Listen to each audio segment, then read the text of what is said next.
કોંગ્રેસના રાષ્ટ્રીય અધ્યક્ષ મલ્લિકાર્જુન ખડગે સાહેબે હમણાં જાહેરમાં તમામ ગુજરાતીઓને અભણ કીધા, નિરક્ષર કીધા.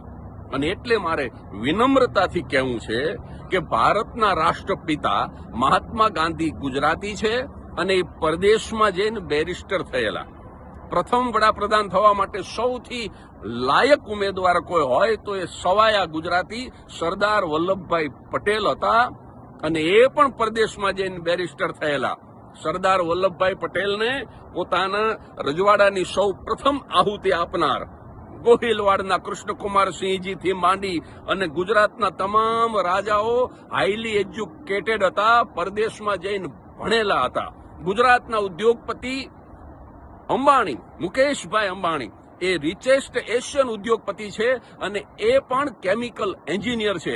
એટલું જ નહીં, આપણા સાયન્ટિસ્ટ ડોક્ટર વિક્રમ સારાભાઈ, ઈસરોના સ્થાપક, એ તો હાઈલી એજ્યુકેટેડ હોય જ.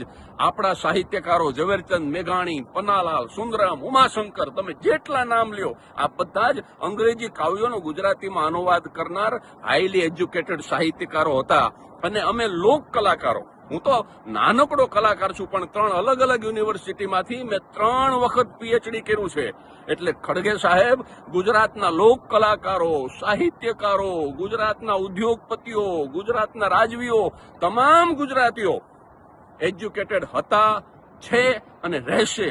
અને 2026ની વાત કરું તો 34 જિલ્લાઓમાં આશરે 68 યુનિવર્સિટી ગુજરાતમાં છે. એક જિલ્લા દીઠ 2 યુનિવર્સિટી હોય, એ પ્રજા અભણ કેવી રીતે હોઈ શકે?